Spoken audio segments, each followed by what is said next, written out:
அன்பார்ந்த தென்னிந்திய திருச்சபை பிள்ளைகள் யாவருக்கும், விசேஷமாக திருநெல்வேலி திருமண்டல பிள்ளைகளுக்கு ஒரு காரியத்தை வெளிப்படுத்துகிறோம். பர்னபாஸ் பேராயர், சர்ச்சைக்குரிய பேராயர், தான் எல்லாமே என்று ஆதிக்கம் செய்யக்கூடிய பேராயர், நம்பிக்கை துரோகம் செய்தவர், தன்னை வாழ வைத்தவர்களை எட்டி உதைத்த ஒரு துரோகி. என்னையும் அவ்வாறு உபயோகப்படுத்தினார். ஆனால் அதற்காக பழி வாங்குகிறோம் என்று நீங்கள் யாரும் தவறாய் கருத வேண்டாம். நான் குறிப்பிட்ட நபருக்கு பாதகமாக சாதகமாக செயல்படுகிறவன் அல்ல. குறிப்பிட்ட அணியை தூக்கி பிடிக்கிற காரியமும் நான் செய்ய போவதில்லை. திருச்சபை வளர வேண்டும், திருச்சபையில் நல்லாட்சி நடைபெற வேண்டும், திருச்சபை மக்கள் பாதுகாக்கப்பட வேண்டும், திருச்சபை சொத்துக்கள் பாதுகாக்கப்பட வேண்டும், திருச்சபையில் பணிபுரிகிற ஆசிரியர்களுக்கு முக்கியத்துவம் கொடுக்க வேண்டும், திருச்சபையில் வெயிட்டிங் லிஸ்ட்ல இருக்கிற பிள்ளைகளுக்கு சீனியாரிட்டி படி அந்த வேலை வாய்ப்பை கொடுக்க வேண்டும். வேறு டைசிஸில் உள்ளவங்களுக்கு திருநெல்வேலி டைசிலோ தூத்துக்குடி டைசிலோ வேலை வாய்ப்பை கொடுக்கக்கூடாது என்பதை குறித்து மக்களுக்கு ஒரு நல்ல ஒரு விழிப்புணர்வை கொடுப்பதற்காக தான் தொடர்ந்து இந்த காணொலியை நான் கொடுத்து கொண்டிருக்கிறேன். இன்றைக்கு கூட ஒரு ஆசிரியை தூத்துக்குடியிலிருந்து என்னோடு கூட பேசினார்கள். நீங்கள் பேச ஆரம்பித்த பிறகுதான் இப்படிப்பட்ட கதைகள்லாம் எங்களுக்கு தெரிய ஆரம்பிக்கிறது. இன்னைக்கு அறியாமையிலேயே திருச்சபை மக்களை வளர்த்து விட்டார்கள். கடந்த கிறிஸ்தாஸ் பிஷப் இருக்கும்போது அவர் டிஸ்மிஸ் ஆனதே தெரியாது மக்களுக்கு. அப்படி டிடிடிஏ கன்வெர்ட் ஆகி சிஎஸ்ஐ விட்டு பிரிந்து டிடிடிஏ இயங்குறது என்பது திருச்சபை மக்களுக்கு தெரியாது. மணி அடித்தால் கோயிலுக்கு சென்று காணிக்கை போட்டு வருவாங்க. ஆனா இன்றைக்கு அது விழிப்புணர்வு வருதுங்க. சிஎஸ்ஐ டிஏனா என்ன, ஒரு கம்பெனி ஆக்ட். டிடிடிஏனா என்ன, ஒரு பதிவு செய்யப்பட்ட ஒரு கம்பெனி. சிஎஸ்ஐ செனாட்னா என்ன, ஒரு ஃபேக்கு, ஒரு பதிவு செய்யப்படாத ஒரு அமைப்பு என்பதெல்லாம் நாங்கள் விழிப்புணர்வு கொடுத்து கொண்டு இருக்கிறோம். சரி, இப்போ பர்னபாஸ் இன்னொரு புதிய திட்டத்தை கையில் எடுத்திருக்கிறார். ஏற்கனவே இதை குறித்து நாங்கள் பேசியிருக்கிறோம். பெர்னாண்டோ சத்யராஜை வைத்து அடிக்கல் நாட்டினார். பெண்கள் மாநாடு நடத்துவதற்கு ஒரு பெரிய மண்டபத்தை கட்டப் போகிறார்களாம். அங்கு பெண்கள் தங்கியிருப்பதற்கு ஓய்வறைகள், லாட்ஜ் கட்டப் போகிறார்களாம்.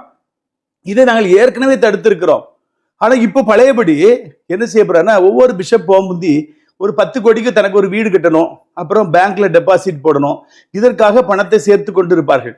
இது தொண்டு தொட்டு எல்லா திருச்சபையிலும் திருமணம் நடந்து கொண்டிருக்கிறது. இப்பொழுது பர்னபாஸுக்கு செலவுக்கு பணம் வேண்டும். 140 போஸ்டிங்ஸ் போட்டாச்சு. முழுசும் அவர் பையில நிரம்பாது. ஏன்னா சுத்தி 15 புரோக்கர் இருக்காங்க. அந்த புரோக்கர்களுக்கெல்லாம் நிறைஞ்சு அவங்களுக்கும் 50-50 கொடுத்த பிறகு வைஸ் சேர்மன் இருக்காரு, அவருக்கு போகணும். அதுக்கப்புறம் தான் இவருக்கு வரும். ஆகவே இப்ப பணத்தை சம்பாதிப்பதற்கு ஒரு குறுக்கு வழி எடுத்திருக்கிறார். ஏனென்றால் பெண்கள் கிறிஸ்தவ பெண்களுக்குரிய தலைவி யாருன்னா பேராயருடைய ஒய்ஃபு. அப்போ பெண்கள் ஐக்கிய சங்கத்துக்கு தலைவி பேராயருடைய ஒய்ஃபு.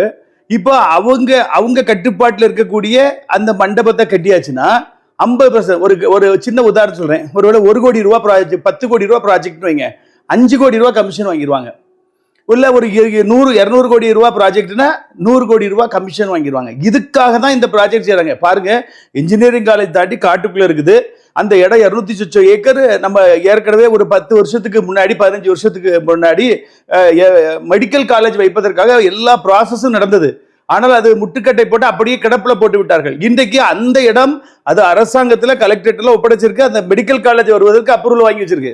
அந்த இடத்துல இருந்து ஒரு 28 ஏக்கர் எவ்வளவு பிரித்து எடுத்து பெண்கள் ஐக்கிய சங்கத்துக்குன்னு ஒரு மண்டபத்தை கட்ட போகிறார்களாம். சரி, கட்டிட்டு போங்க, ஓகே.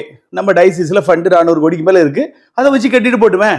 ஆனால் ஆசிரியர்கள் மீது அந்த சுமையை சுமர்த்துகிறார்கள்.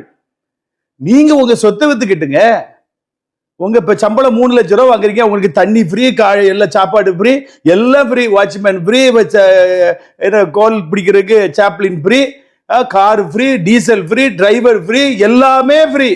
3 லட்சம் ரூபாய் சம்பளம் பிளஸ் கிம்பளம் லொட்டு லொசுக்கு எல்லாம் உங்களுக்கு வருது. இதுக்கு மேல ஒரு அற்ப ஆசை என்னன்னா, இந்த ப்ராஜெக்டை செஞ்சுட்டா ஒரு பெரிய தொகை தான் பைக்குள்ள வந்துடும். ஒரு ஆலயம் இல்லாத இடத்துல ஆலயத்தை கட்டுங்க. எத்தனை திருச்சபை, எத்தனை கிராமத்துல ஆலய ஓட்டுப்பறையா இருக்குது சிஎஸ்ஐல, அதை கட்டுங்க.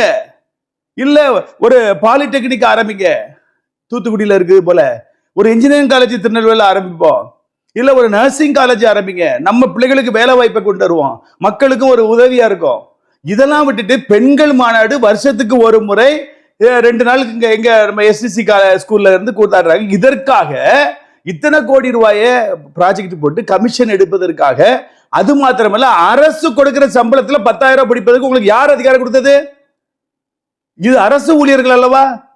மேனேஜ்மெண்ட் தான். நம்ம சம்பளத்துல கை வைக்க முடியாது பர்னபாஸ், சம்பளத்துல கை வைக்க முடியாது. இதை நான் இது எஜுகேஷன்ல ஆபீசர்கிட்ட கொண்டு போறேன், மத்திய அமைச்சர் வரை கொண்டு போறோம். சம்பளத்துல கை வைக்க உங்களுக்கு அதிகாரம் கிடையாது. அவங்க தன்னார்வமா கொடுக்கட்டு. ஒரு ஆசிரியருக்கு 10,000 ரூபாய் நிர்ணயம் பண்றதுக்கு நீர் யார்? அதிகாரம் யார் கொடுத்தா? ஆன்மீக பணி மாத்திரம், சுவிசேஷ பணி மாத்திரம் செஞ்சுட்டு போங்க. அட்மினிஸ்ட்ரேஷன்ல வாழை ஓட்டக்கூடாது, தலையை ஓட்டக்கூடாது உள்ள. அதுக்கு உங்க அதிகாரம் கொடுக்கல. அதனால ஆசிரியர்கள்லாம் நீங்க என்னோட கூட சேருங்க. என்னோட கூடன்னு சொல்லல, நீங்க எல்லாரும் ஒன்றுபடுங்க. 10,000 ரூபாய் உங்க சம்பளத்துல இருந்து எடுத்து கொடுக்க கூடாது, அதிகாரம் கிடையாது. அவ்வளவு பேரும் சேர்ந்து கலெக்டர் ஆஃபீஸ்ல போய் மனு கொடுப்போம். டைசிஸ் ஃபண்ட் 400 கோடிக்கு மேல எடுத்து கேட்டுங்க, அதே கட்டக்கூடாதுன்னு சொல்றோம். இப்ப என்ன செய்வாங்க தெரியுமா உங்களுக்கு? ஆரம்பிக்கும் போது 10,000 பாங்க, அப்புறம் கான்கிரீட் லெவல் வந்தவொடனே ஒரு திரும்பவும் எங்களுக்கு காணாது, இன்னும் இத்தனை கோடி தேவைப்படுது, 10,000 கொடுங்கம்பாங்க. அப்புறம் பெயிண்டிங் லெவல் வரும்போது முடிக்க போறாரு, ஒயரிங் பண்ணும், பெயிண்டிங் பண்ணும், இதுக்கு ஒரு 10,000 கொடுங்கம்பாங்க. இது போக ஒவ்வொரு திருச்சபை பிள்ளைகளையும் ஒரு குடும்பத்துக்கு ஒரு உறுப்பு இவ்வளவு கொடுங்கம்பாங்க. இப்படியே சொல்லி புடுங்குற வேலை தான். இன்னைக்கு கோபுரம் கட்டுறேன், சர்ச்சு கட்டுறேன், குருமனை கட்டுறேன்னு சொல்லி எல்லாத்துலயும் கமிஷன் தான் பாக்குறாங்க. ஒண்ணுமே வழி இல்லையா? ஒரு கல்லூரிக்கு பெயிண்ட் அடிக்க போறோம், இதுக்கு 5 லட்சம் ரூபாய், சாரி 10 லட்சம் ரூபாய் பில்லு, 5 லட்சம் ரூபாய் பெயிண்ட் கமிஷன் வாங்கிடுவாங்க. இவங்க பெயிண்ட் அடிக்கான்னு நினைக்காதீங்க, கமிஷனுக்காக பெயிண்ட் அடிக்க. வேற வழியே இல்லையா? ஏதாவது கட்டடங்களுக்கு பெயிண்ட் அடிக்கிற வேலை, கமிஷன் எடுக்கிறது. அதனால திருச்சபையில வேலை பார்க்கிற ஆசிரியர் பெருமக்கள், உங்களுக்காக தான் நான் குரல் கொடுக்கிறேன். எனக்கு இதுல ஒரு லாபம் கிடையாது. அவரு கொள்ளையடிச்சுட்டு போறாருன்னா அது எனக்கு அதை பற்றி வைத்தறிச்சலும் கிடையாது. நல்லா புரிஞ்சிருக்கேன். அதை பற்றி எனக்கு வருத்தம் கிடையாது. எனக்கு தகவல் வருது, எனக்கு நீங்க இதை பற்றி பேசுங்க என்று எனக்கு தகவல் நம்முடைய திருச்சபை பிள்ளைகள் அனுப்ப போய் தான் நான் பேசுறேன். நான் ஊர் வம்பை இழுக்கிறதுக்கு நான் பேசல. திருச்சபை பிள்ளைகள், கடவுள் உங்களை வைத்திருக்கிறார். 24 திருமணத்துக்கும் குரல் கொடுப்பதற்காகவே கடவுள் வைத்திருக்கிறார். உங்களுக்காக நாங்க தினம் ஜெபிக்கிறோம். நான் திரும்பவும் சொல்றேன், என் அன்பு சகோதரிகளே, நீங்க தினம் உங்க குடும்ப ஜெபத்துல எனக்காக நீங்க ஜெபிங்க. நான் திருச்சபையில ஒரு குளறுபாடுகளை சரி செய்வதற்கு கர்த்தரால் எழுப்பப்பட்ட தேவதூதனா இருக்கிறேன். எனக்கு உங்க ஜெப உதவி எனக்கு தேவை. ஏன்னா சூனியம் வைக்கிறாங்க, செய்வனைக்கு போறாங்களா, கேவலமா இருக்கு. என்ன ஊருக்கு சொல்றாங்க, ஏதோ ஒரு ஊர் சொல்றாங்க, ஆறுமங்கலமா ஏதோ ஒரு ஊரா, அதுல சொடலமாட்ட போய் செய்வனை வைக்கிறாங்க. அதெல்லாம் என்ன பாதிக்காது, என் தலைமையில கூட தொட முடியாது. கேட்டீங்களா? அது ஆன்மீகவாதிகிட்ட பலிக்காது. ஆனா இவங்க குறுக்கு வழியில, இப்ப என் மேல கை வச்சா காவல் நிலையத்துக்கு போறோம், வழக்கு வருது. அதனால குறுக்கு வழியில என்ன செய்றாங்க, சூனியம் வைக்க போறாங்க, பில்லி சூனியம், ஏவல், இதெல்லாம் வைக்க போறாங்க. இதெல்லாம் ஒண்ணுமே நடக்க, உங்க பணம் தான் வேஸ்ட் ஆகும். உங்கள்கிட்ட எல்லா சாமியாரும் பணத்தை வாங்கி வேஸ்ட் ஆக்கி உங்க ஆண்டி ஆக்கிடுவான். என்கிட்ட எந்த சொடல மாடனாலையும் எவராலையும் என்கிட்ட வர முடியாது. என்கிட்ட வரணும், என் தலையில இருந்து ஒரு முடி கீழே விழாலும் தேவன் அனுமதிக்காமல் வராது. இதுல ஒருத்தர் சொல்லுவாங்க, உங்களை விரட்டுனாங்களே, உங்களை டைஸ் நர்ஸ்ல அடிச்சாங்களே, அடிச்சதுக்கு தண்டனை அனுபவிக்காங்களா இல்லையா? அடிச்ச அன்னைக்கே நான் போய் பேட்டி கொடுக்கணும் இல்லையா? என்ன செத்தா விழுந்துட்டோம். இன்னைக்கு அதை அடிச்சதுனாலதான், துரத்தப்பட்டதுனாலதான் இன்றைக்கு இவ்வளோ பெரிய கட்டத்துக்குள்ள இன்னைக்கு 24 திருமணத்தினுடைய கலைகளை நோண்டி எடுப்பதற்கு கடவுள் உபயோகப்படுத்தி கொண்டிருக்கிறார். இதை ஒருத்தர் எக்காலமா. அதனால உன்னை தொடுகிறவன் என் கண்மணியை தொடுறான். என்னை தொட்டது என் தேவனுடைய கண்மணியை தொட்டது. அதனால அதற்குரிய தண்டனையை இவங்க பெற்றுக்கொண்டு இருக்கிறாங்க. தூத்துக்குடியிலையும் பெற்றுக்கொண்டு இருக்கிறாங்க, திருநெல்வேலியில பெற்றுக்கொண்டு இருக்கிறாங்க. இன்னும் யாரும் தொடரணும்னு ட்ரை பண்ணுங்க, நீங்களும் பெற்றுக்கொள்வீங்க. அதனால கர்த்தர் பெரியவர், அவருக்காக நான் செய்யறேன். பர்னபாஸுக்கு எச்சரிக்கை, உடனே இந்த ப்ராஜெக்டை வித்ட்ரா பண்ணுங்க. வேற அது இன்னொரு காரியம். கல்லூர்ல ஒரு ஹோம், ஒரு சிறுவர் இல்லம், ஒவ்வொருத்தட்டியா டொனேஷன் வாங்கி நடத்துறாங்க. என்னுடைய தாயார் கூட கிட்டத்தட்ட 2000 இருந்து ஒரு 10 வருஷம் தொடர்ந்து நடத்துறாங்க. கஷ்டப்பட்டு அவங்க ரிட்டையர்ட் ஆன பிறகு, டீச்சர் மேரி சார்ஜ் ரிட்டையர்ட் ஆன பிறகு, இதை ஒரு சேவையோட சம்பளம் இல்லாம ஒன்றும் இல்லாம வீடு வீடா போய் வசூல் பண்ணி நிறைய அதுல கட்டடத்தை கட்டினாங்க, கட்டி எல்லாம் பண்ணாங்க. அவங்க வெளியே வந்த பிறகு அவங்களால யாராலையும் அதுக்கு பிறகு ஒரு ஆசிரியர் ஒருத்தராலையும் அதை என்ன செய்ய முடியல, அதை பிரிச்சு வசூல் பண்ணி நடத்த முடியல. இப்போ ஏதோ ஸ்கூலுக்குள்ள வச்சு நடத்துறாங்க. இப்போ பர்னபாஸ் என்ன சொல்றாரு, அதற்கு நமக்கு பணம் தேவை, நீங்க கவர் போட்டு என்ன தாங்க, எனக்கு சால்வை போட வேண்டாம், எனக்கு கவர் போட்டு தாங்க, நான் அந்த அநாத ஆசிரமத்துக்கு செலவழிப்போன்னு. அநாத ஆசிரமத்துக்கு செலவழிக்க அதுக்கு ஒரு டிபார்ட்மெண்ட் இருக்கு, அது பார்த்துக்கிடுவாங்க. கவர்ல போட்டு காணிக்க வாங்கக்கூடாது. பிஷப்போ ஐயர்மாரோ கவர்ல போட்டு வாங்கக்கூடாது. உங்களுக்கு சம்பளம் கொடுக்க 3 லட்சம் ரூபா. இவங்க என்ன நினைக்காங்கன்னா, சால்வை போட்டா அந்த சால்வை வேஸ்டா போயிருது. ஆனா கவர் போட்டா குறைஞ்சதாவது 500 ரூபாய் வைப்பீங்கல்ல, இல்ல 2000 வைப்பீங்க, 5000 வைப்பீங்க, பிஷப்னா 10,000 கூட வைப்பீங்க, இல்ல 1 லட்சம் பொடி ஆட்கள்லாம் 10 லட்சம் கொடுக்குற ஆட்களும் இருக்குது. இப்படி கவர் போட்டு வசூல் வேட்டையும் ஆரம்பித்து விட்டார் இப்ப வேற வேலை இல்லை, நல்ல முழங்கால் போட்டு ஜெபம் பண்ணுங்க. ஆச்சரியர் கையை பிடிச்சிட்டு முழங்கால் போடுங்க, ஜெபம் பண்ணுங்க. ஜெபம் பண்ணி ஊழியத்தை வளர்ச்சி செய்யுங்க. எத்தனை ஆத்துமா ஆதாயம் பண்ணீங்க போன மாசம்? அதுக்கு முந்தின மாசம் எத்தனை ஆத்துமா ஆதாயம் பண்ணீங்க? அதுக்கு முந்தின மாசம் எத்தனை ஆத்துமா ஆதாயம் பண்ணீங்க? 2023 எத்தனை ஆத்துமா? 22 உள்ள வந்துட்டு எத்தனை ஆத்துமாக்கள் ஆதாயம் பண்ணீங்க? எத்தனை திருச்சபையில புது ஆத்துமாக்கள் ஞானஸ்தானம் பெற்று திருச்சபையில சேர்க்கப்பட்டார்கள்? இது மேல கவனம் வைங்க. அத்தனை ஐயர் மாதிரி கூப்பிடுங்க, ஐயர் மனைவிகளை கூப்பிடுங்க, கூப்பிட்டு ஜெபத்தை நடத்துங்க. வார ஒருக்க ஜெப கூட்டம் நடத்துங்க. அவங்கள ஊக்குவிங்க, அவங்க போய் ஊழியம் செய்யட்டு.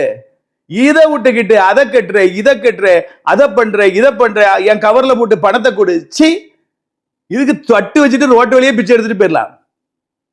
திருச்செந்தூர் கோயில போய் உட்காந்துருங்க, தட்டை வச்சுட்டு உட்காருங்க, இந்த அங்கேயும் போட்டுடுங்க, போட்டுட்டு பிஷப் கயிறையும் போட்டு பிச்சை எடுங்க, நிறைய கிடைக்கும். இது அசிங்கமான ஒரு கேவலமான ஒரு தொழில். திருச்சபை மக்கள் நீங்க ஜாக்கிரதையா இருங்க. ஆசிரியர் பெருமக்கள் நீங்க யாரும் 10,000 ரூபாய் கொடுக்க கூடாது. அது கெட்ட வேண்டாம், அது அப்படியே தேவையில்லை. அதுக்கு அது ஒரு நர்சிங் காலேஜை கெட்ட சொல்லுங்க, நான் வாழ்த்துறேன். இல்ல ஒரு பாலிடெக்னிக் கெட்ட சொல்லுங்க, நான் வாழ்த்துறேன். இல்ல வேற ஒரு ஆர்ட்ஸ் காலேஜை உருவாக்குங்க, நான் வாழ்த்துறேன். நம்ம பிள்ளைகளுக்கு நம்ம சந்ததிகளுக்கு பிரயோஜனப்படும். பெண்கள் மாநாடு வருஷத்துக்கு ஒரு நாள் எத்தனையோ பள்ளிக்கூடம் இருக்கு, எத்தனையோ ஆடிட்டோரியம் இருக்கு. ஒரு நாள் கூத்துக்காக இப்படிலாம் பணத்தை விரயம் பண்ண என் திருச்சபை மக்கள் நீங்கள் ஒத்துழைப்பு கொடுக்காதீங்க. அத்தனை பேர் ஒன்றுபடுங்க. ₹1 கூட நீங்க கொடுக்க கூடாது.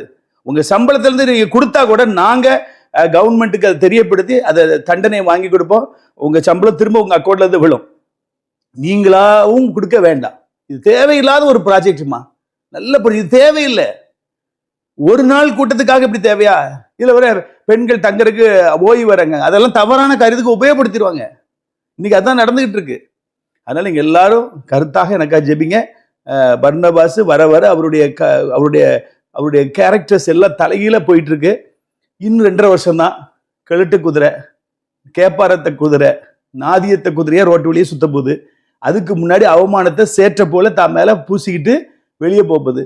நம்ம அதை தடுத்து நிறுத்துவோம். இன்னொரு நல்ல செய்தியோடு உங்களை சந்திக்கும் வரை தேவ கிருபை உங்களோடு இருப்பதாக. God bless you.